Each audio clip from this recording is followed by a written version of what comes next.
Hello guys, it's your boy LB. So now today in this video I'm going to show you how to make cinematic color in Premiere Pro.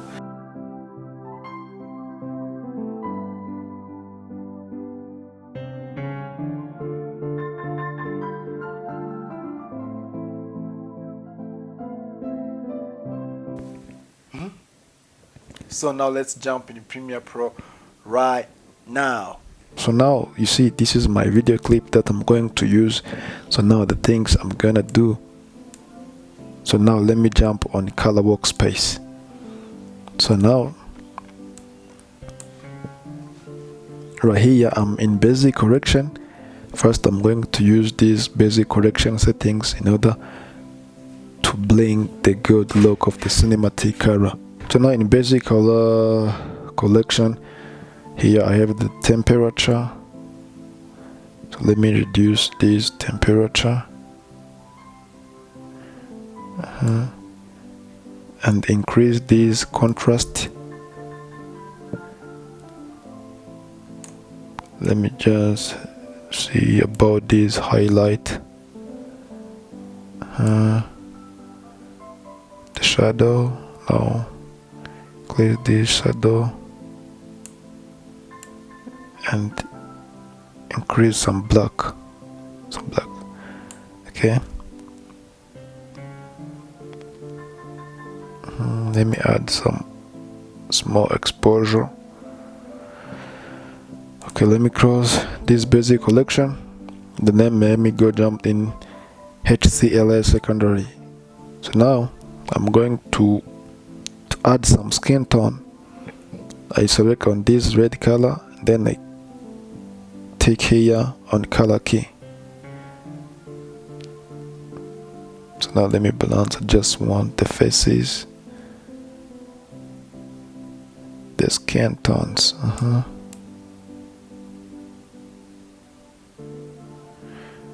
Skin tone.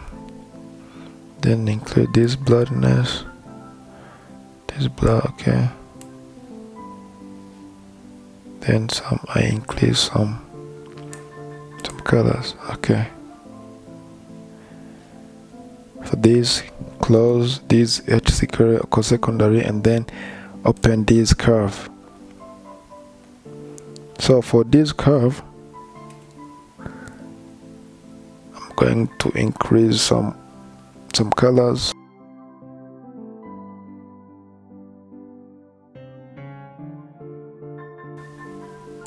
Increase this one.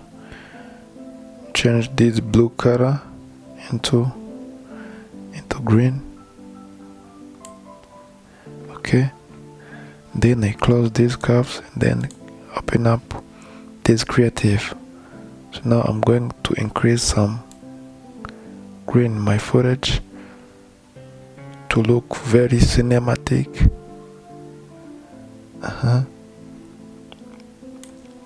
After this, and increase this tint balance, and then increase back, and then back on basic correction, increase some black, and this white, and increase more saturation. Okay. So now this is how it looks. And then after that I'm going to add some crop up and down. First I create the adjustment layer here, then I drop it into my timeline and extend how my video clip is. Then click here on double arrows, go in effect and then search crop, then drop this crop in adjustment layer. This is crop settings. So now let me add 10 and up and down 10. Sorry, this is left. 10 and down 10. Okay. So this is how the cinematic color looks like. Dope, bro. So guys, thanks for watching. Please subscribe subscribe, like, and drop your comment down below. Then I know what you think. Then see you in next video. Bye.